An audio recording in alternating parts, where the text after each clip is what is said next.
ભરૂચ અને દહેજમાં બે અલગ અલગ બનાવના પોલીસે ગાંજો ઝડપી પાડી બે આરોપીઓની અટકાયત કરી છે।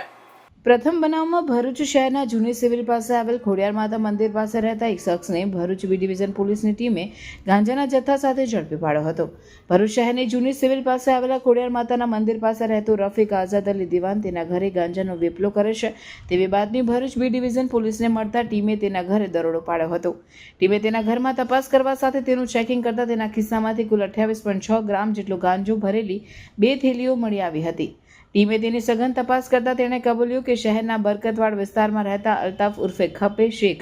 પાસેથી તે ગાંજો લાવ્યો હતો, જેથી બી ડિવિઝન પોલીસે બંને વિરુદ્ધ narcotics drugs and psychotropic substance act હેઠળ ગુનો નોંધ્યો હતો તેમજ અલ્તાફ ઉર્ફે ખપે શેખને વોન્ટેડ જાહેર કરી તેની ધરપકડ કરવાના ચક્રો ગતિમાન કર્યા છે। બીજા બનાવમાં દહેજ પોલીસ મથકના દીપ જય તેમજ કોન્સ્ટેબલ સેતાનસિંહને બાતમી મળી હતી કે જોલવા ગામે આવેલી સેફ્રોન સિટી સોસાયટીમાં રહેતો અને કરિયાણાની દુકાન ચલાવતો નરેશ હેમજી પરમાર દુકાનમાં માદક પદાર્થ ગાંજાનો જથ્થો રાખી છૂટક વેચાણ કરે છે, જેના પગલે ટીમે દોડી જઈ સ્થળ પર દરોડો પાડતા નરેશ પરમાર તેની સૂર્યદેવ કિરાણા સ્ટોર નામની દુકાનમાં જ મળી આવ્યો હતો।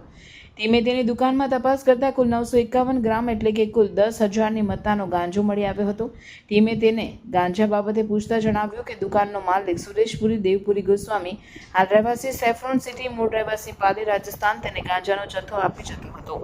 જે તે 200 રૂપિયાની નાની પડીકી બનાવીને વેચતો હતો। ટીમે બંને વિરુદ્ધ narcotics drugs and psychotropic substances act હેઠળ ગુનો નોંધ્યો તેમજ સુરેશપુરીને વોન્ટેડ જાહેર કરી તેની ધરપકડ કરવાના ચક્રો ગતિમાન કરવા સાથે નરેશ પરમાર કેટલા સમયથી આ વ્યવસાય કરતો હતો અને અન્ય કોઈ તેમાં સંડોવાયેલા છે કે કેમ તેની વિગતો મેળવવાની કવાયત હાથ ધરી હતી।